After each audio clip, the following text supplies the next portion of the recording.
All right, so let's see here. Okay, we just finished rebuilding the cylinder head, installing the valves and the springs and all that good stuff, and now we're on to working on the cylinder. So basically, I just washed this bad boy by hand with warm soap and water, like dish soap, and then I am actually in the process right now of just cleaning the cylinder, floating all the debris from honing the cylinder or putting the finish on the cylinder. When they machine these things, they don't clean them when they're done. So you want to make sure and float out all of the material left from the finish machine work. And how I like to do that is I take a clean paper towel and I wet it down with WD-40, and then just run it through the cylinder in one direction, just wiping it, you know, and the WD will break the debris loose and float it out. And it looks like I got most of it. There's just a little bit of gray left. I actually already did this a couple of times before I started the camera because I'm not good at this. But it basically, until you don't see any more debris on the towels, then you know it's clean. We'll go one more pass on a clean side of the towel. Again, starting at the top, turning one direction, and just keep pushing out till you're out the bottom. Here we go. I'm pretty happy with that. So the next thing is putting the rings on the piston. And actually the way KTM says is they put the piston in the cylinder first, in the bottom of the cylinder, and then we'll mount it on the motor. Alright, so the first thing we're going to do is we're going to take the piston and we're going to go ahead and install one of the wrist pin clips. One thing you want to go ahead and take note while you're looking at the piston is you want to determine the orientation of the piston, which side is intake, which is exhaust. Thankfully this one, they machined an arrow which points towards the exhaust. But if you look at the piston, I don't know if you can tell from the video, but this area, this relief cut is a lot wider than this relief cut. And the intake side, the valves are always bigger, so you can kind of determine that this side is your intake side. So that, you know, when you put the piston in, you know, this is the cam chain side, this is going to be the exhaust side of this piston, and this is going to be the intake side of the piston. Oh, my hand's a little bit out of the shot. But so you always want to just pay attention to the orientation of the piston. You know, get that right or you're going to have bent valves. So I'm going to go ahead and put in a circlip, a piston pin retainer.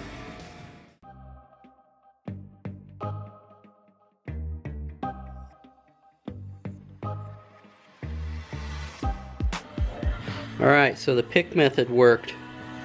If you can see inside this hole, see the clip in there?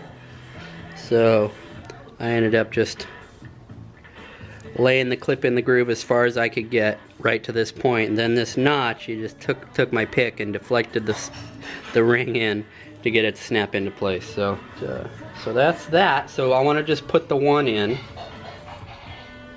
So I put the one furthest away from me in so that, you know, we're basically going to slide the piston and cylinder onto here, and then take that whole thing and put it in onto the rod and then slide the wrist pin in. It's going to be interesting how that goes.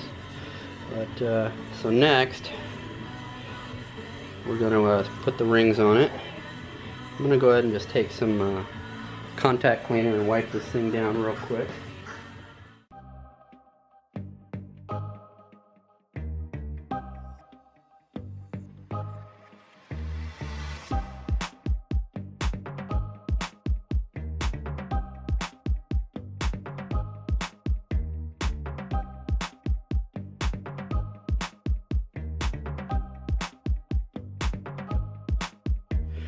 Alright, that's better. Now I can see I had the wafer of the oil control ring overlapped, so, and you want to, I usually offset the gaps of the oil ring. I'll put the bottom one kind of at about 2 o'clock, and I'll put the top one at about 4 o'clock, just opposite. Not on the thrusting surfaces, the front and the back of the piston. I try to keep gaps away from that. Alright, so finishing the compression ring. The oil ring was a little bit of a pain because that stinking oil control waffle part is so small. I can feel that this ring isn't floating in the groove properly, and so when I gapped it, it might have got a burr, so let me double check that. Let's take one of my diamond files, and you want to make sure the rings float freely in the gaps. And you just kind of work it around.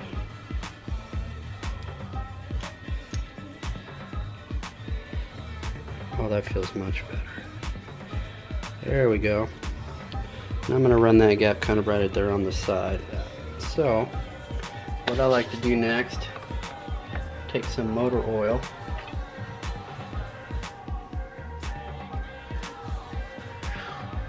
And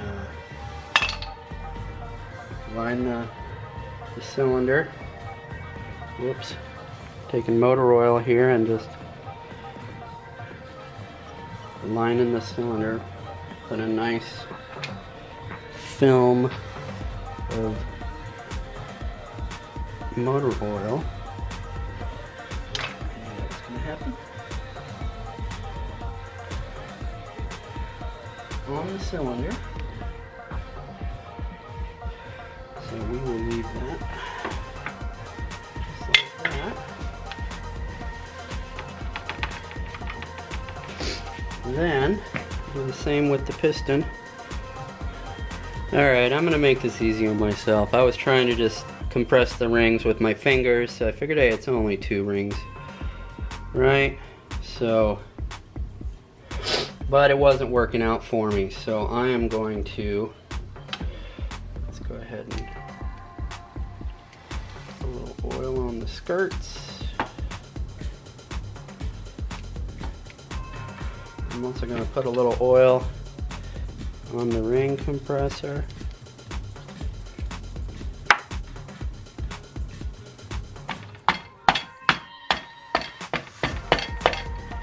Bam.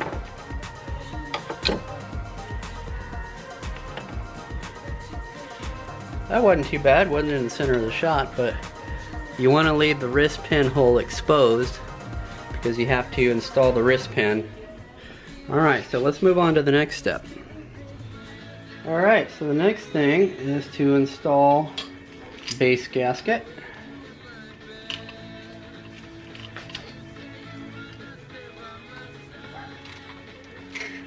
Make sure you have your dowels and everything, your locating dowels in the base of your cylinder, or in the crankcase. I like to put a rag inside this hole right here, because when you're putting the wrist pin clip in and the wrist pin in and the wrist pin clip, you know, if it falls down in there, that's just a bummer.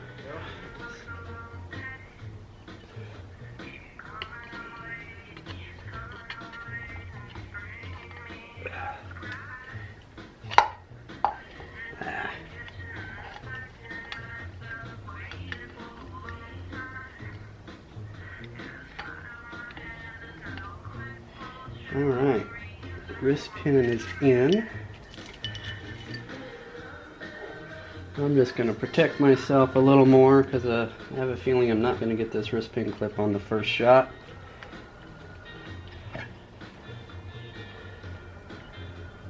Motor is at top dead center, so that thing is as high as it'll go.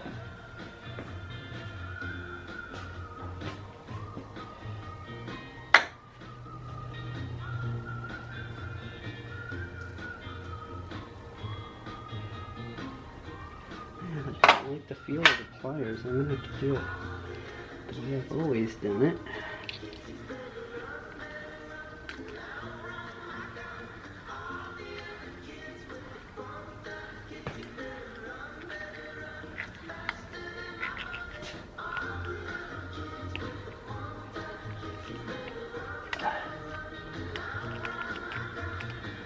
Come on.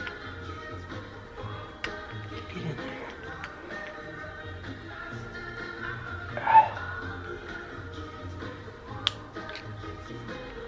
Wow.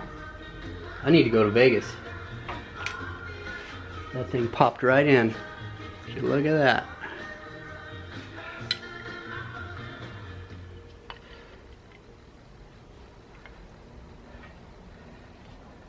You want to doubly make sure, because man, if one of these comes out,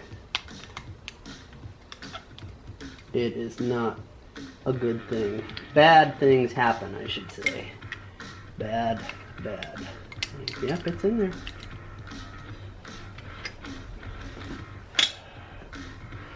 Alright, now let's snake this chain through.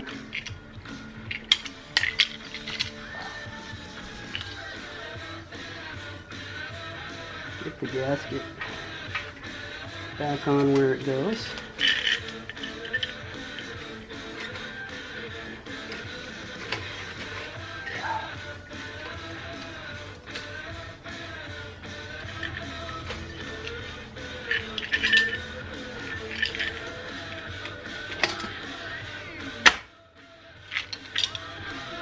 Here we go.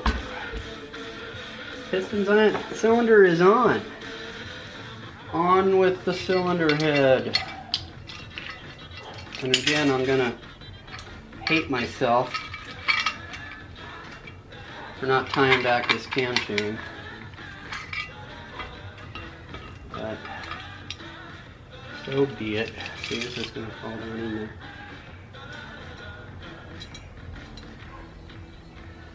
Alright, well now we're going to be torquing down the cylinder head. So what you do is you want to put a little bit of oil on the threads.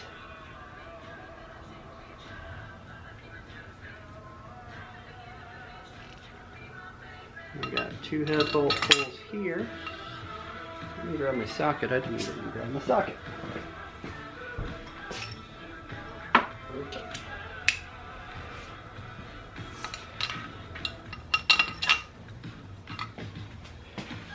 Making a mess.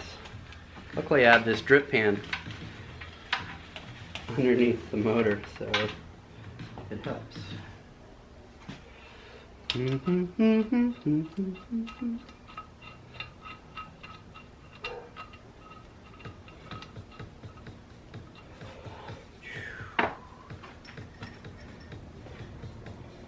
just going to oil this one over here to prevent making a mess. These two. These two.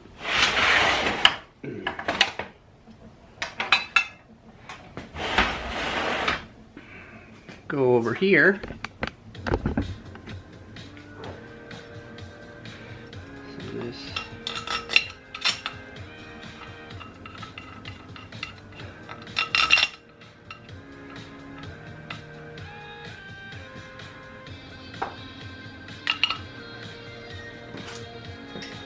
They really say not to use extensions when you're torquing because it can twist and make the torque reading a little inaccurate, but I don't think I'm going to be able to get the torque wrench in there, so we'll just have to deal with it. I don't think it's going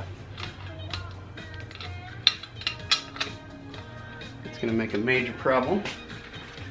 So the first torque setting they say to set is 40 Newton meters, which is approximately 30 foot-pounds.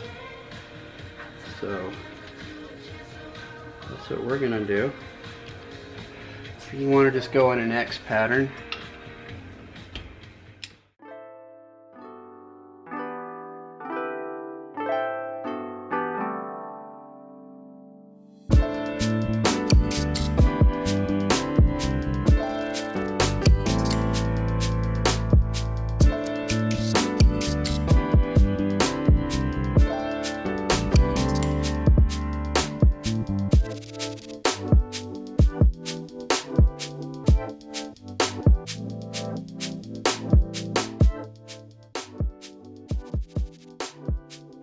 Alright, so that's done. On to the next thing, which is installing the valve train, the cams, cam gears, all that, checking lash, all that fun stuff. So here we go.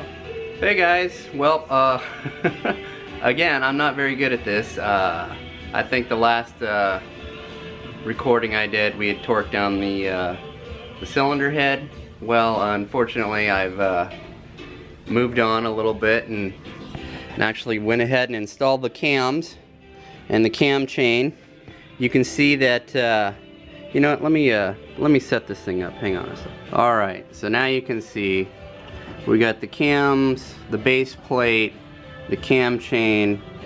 I'm not sure if you can see, but see the timing marks, these timing marks here on the cam chain, excuse me, on the cam sprockets. That pretty much, those have to be horizontal with this parting line in the cam plate. So I've installed the cam plate and torqued it to 13 foot-pounds, which is, they call out Newton meters, but that's the conversion. And so now we're going to continue on with the top base plate and then check our lash and see how it goes from there.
Intake tolerance is 4 to 8 thousandths. And exhaust tolerance is 5 to 9. So every connection has to be tight and tied down to eliminate vibration. And you've got to start with the minimum and start working our way up. Let's go to 10. We can get 10 through there. Oh, it's a tight 10, so we're about 2 thousandths. Wow, that one's actually still loose. Let's go with 12, see if we can get 12 in on this side.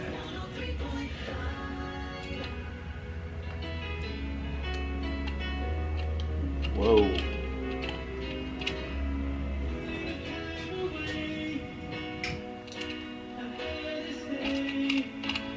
It's getting tighter, that's a 12. I'm going 2 increments at a time. Okay, we finally stopped. Can't get a 14 in there, so I can get a 13 in there.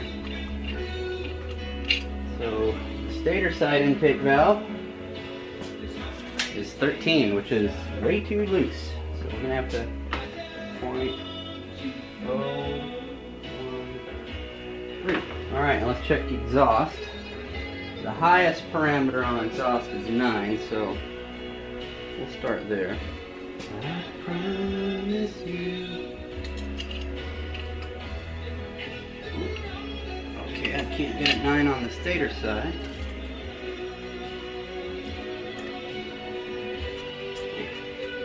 I can on the, oh, it's a tight 9. Let's try 10.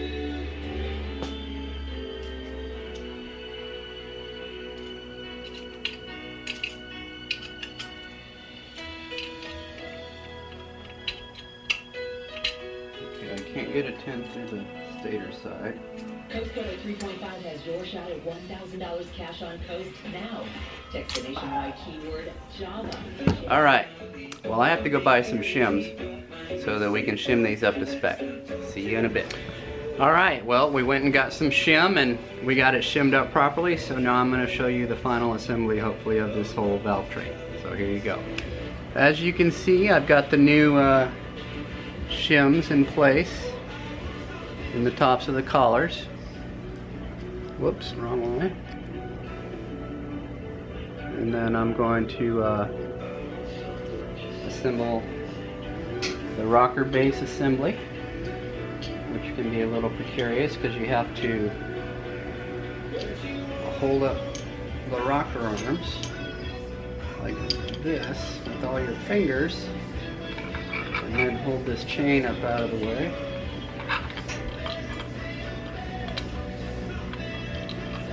Drop it down. Find the locating dowels.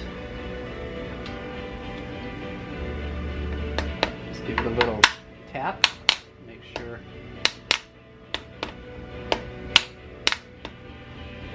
go all the way down.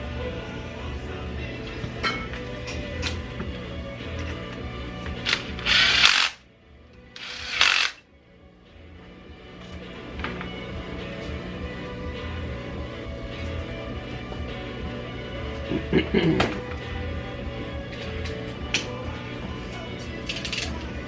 work it to spec.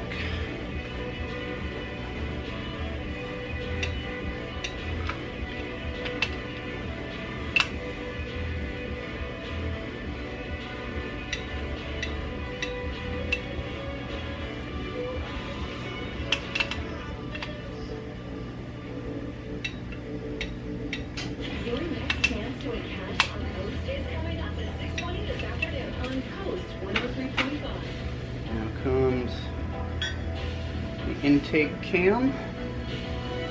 I've already put assembly lube on this. Pull the chain tight on the back side. Actually, you know what? I'm going to tilt the motor up so I can see my marks.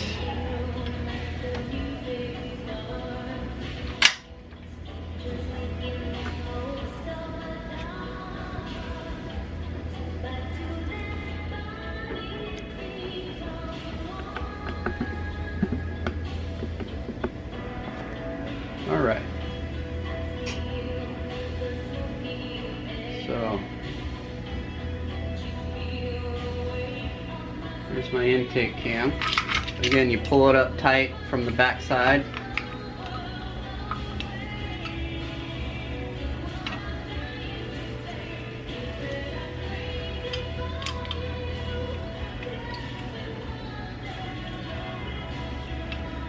And see, we're not quite there, so I have to give it a tooth. This looks pretty close.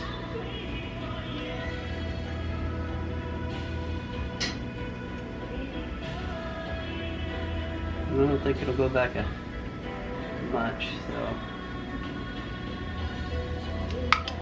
if it pull it tight. That pretty much looks like it.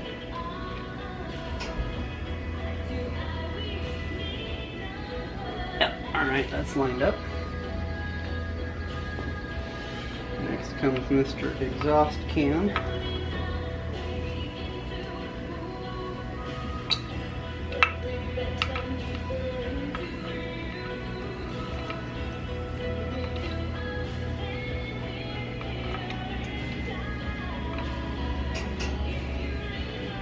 Man.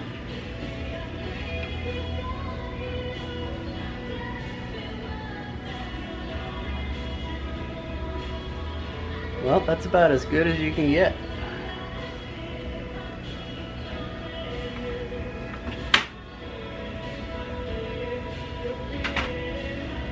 Thank you. You're welcome.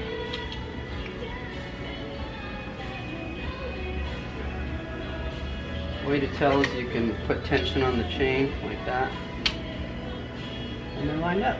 See, they're supposed to be pretty much parallel with this seam.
valve lash is set. We're ready to button this thing up.